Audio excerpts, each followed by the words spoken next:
everyone, Assalamualaikum warahmatullahi wabarakatuh. Balik lagi dengan Media Belajar Indonesia.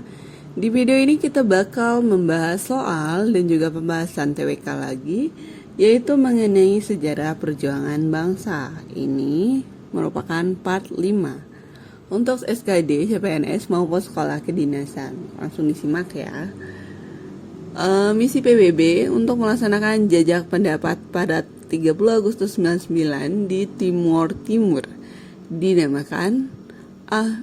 UNHCR, B. UNTIA, C. Interpret, B. D. UNAMED, E. UNTAED. UN depan itu adalah PBB, United Nations, itu merupakan nama internasionalnya Perserikatan Bangsa-Bangsa. Jadi kalau kamu jawab C itu salah. Kita simak satu-satu. Apa sih UNHCR? Ini merupakan United Nations High Commissioner for Refugees. Bertujuan untuk melindungi dan memberikan bantuan kepada pengungsi berdasarkan permintaan sebuah pemerintahan atau PBB.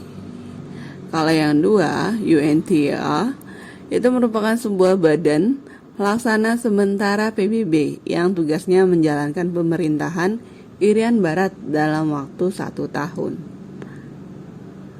Yang C. Interpret adalah pakan ikan yang diformulasikan khusus untuk anak ikan jenis live bearer fish. Yang keempat, UNAMED adalah misi menjaga perdamaian yang diciptakan oleh Dewan Keamanan PBB Perserikatan Bangsa-Bangsa pada 11 Juni tahun 1999 melalui resolusi 1246 untuk melakukan realisasi referendum Timor Timur.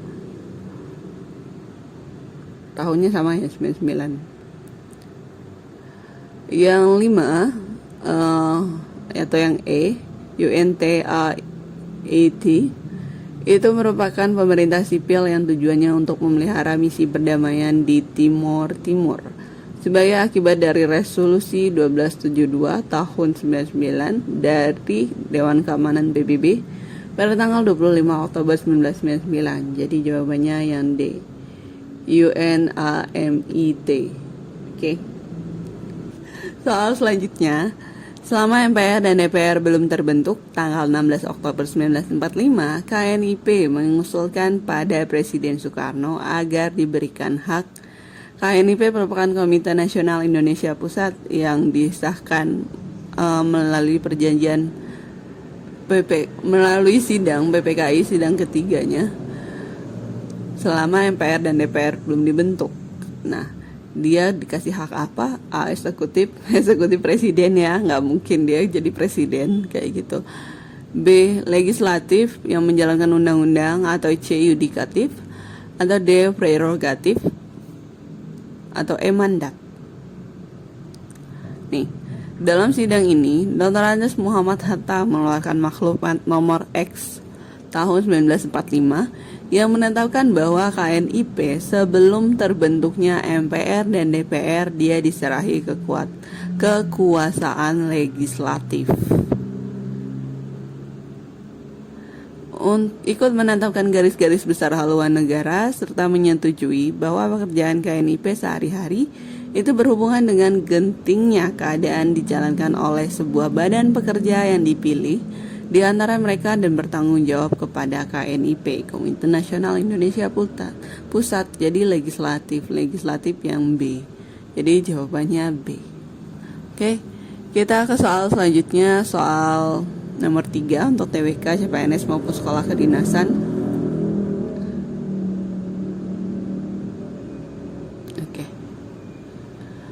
VOC berhasil menguasai berbagai wilayah di Pulau Jawa melalui penguasaan A. Daerah agraris yang subur, agraris daerah hijau kayak perkebunan dan lain-lain. Apakah iya? Kayak gitu. B. Daerah pertambangan. C. Pusat-pusat pemerintahan kerajaan. D. Kota-kota pelabuhan, atau E. Daerah perkebunan. Mirip ya. Oke. Verenigde Oostindische Company atau VOC atau Kongsi Dagang merupakan gabungan perusahaan-perusahaan dagang Belanda untuk perdagangan di Hindia Timur.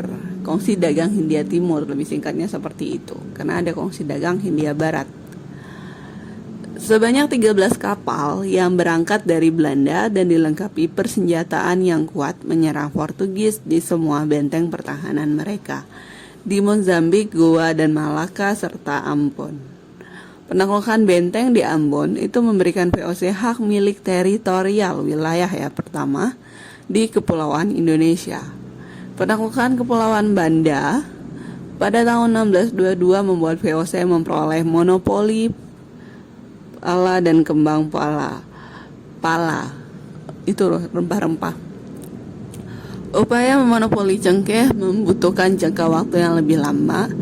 VOC menghancurkan pohon-pohon cengkeh di sejumlah pulau di Kepulauan Maluku. VOC berhasil memusatkan pembudidayaan rempah di Ambon. Itu tujuan VOC datang ke sini yang ngambil rempah-rempah. Tapi kamu lihat VOC itu apa? 13 kapal ya. Kongsi dagang Hindia Timur yang bentuknya adalah kapal dan dikasih hak oleh Belanda. Kalau kapal yang dikuasai itu apa? Di sini kan Ambon. Terus apa lagi? Maluku, pulau. Kalau pulau yang dikuasai itu pasti kota-kota pelabuhan. Ya. Karena dia kapal yang dikuasai lewat pulau Maluku, Ambon, dan lain-lain. Itu jadi jawabannya yang di kota-kota pelabuhan. Oke, kalau rempah-rempah itu tujuan mereka ke Indonesia. Soal selanjutnya, latar belakang dikeluarkannya dekret presiden adalah di bawah ini, kecuali A. Penggunaan Undang-Undang Dasar Sementara tahun 50 bersifat liberal parlementer. B. Gagalnya Badan Konstituante membuat Undang-Undang Dasar baru. C. Pelaksanaan demokrasi Pancasila. D. Kegagalan DPR melaksanakannya fungsinya sebagai lembaga legislatif. Atau E. Pertentangan antar partai politik. Kecuali ya. Nih, dekret presiden tahun 59 dilatar belakangi oleh kegagalan Badan Konstituante untuk menetapkan undang-undang baru. Penyebab utamanya itu. Berarti yang B benar. Sebagai pengganti UUD 1950, anggota konstituante mulai bersidang pada 10 November 456, tetapi pada kenyataannya hingga tahun 58 belum berhasil merumuskan undang-undang yang diharapkan.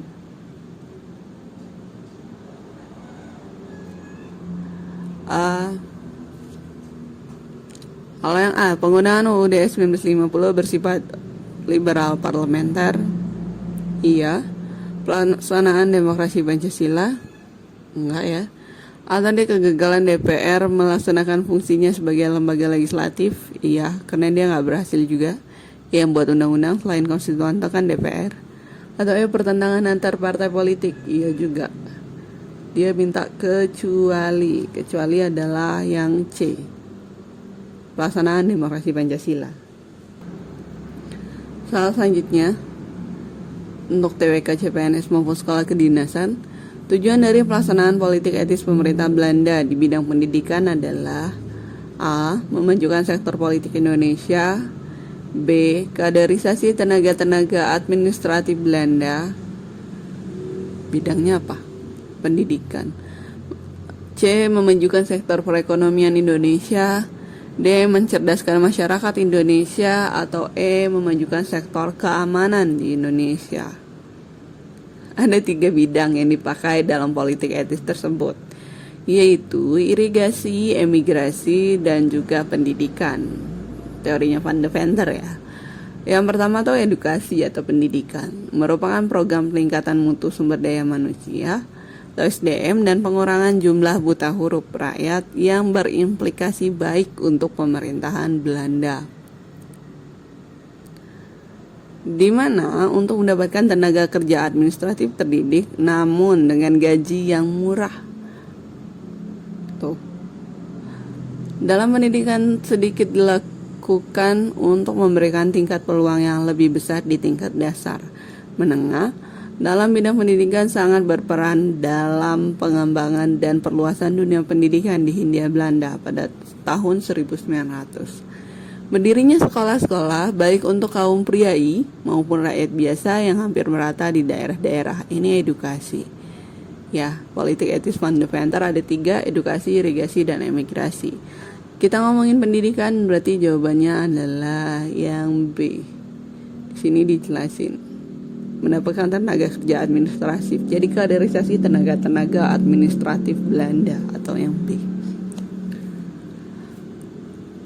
Kita ke soal selanjutnya.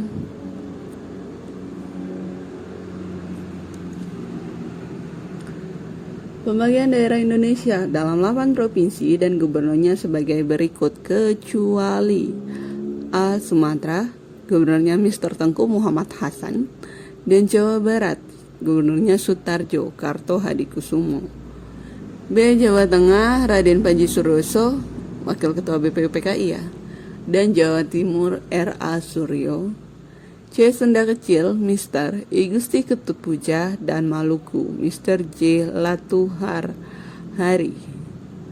Atau D. Sulawesi Dr. G.S.J. Ratulangi, dan Kalimantan Insinyur Pangeran Muhammad Nur.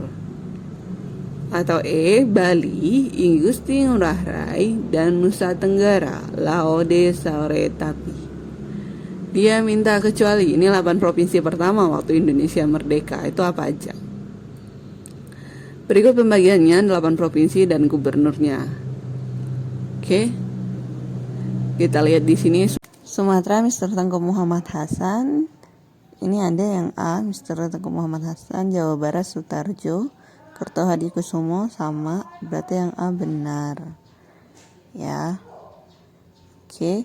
Kita lihat selanjutnya.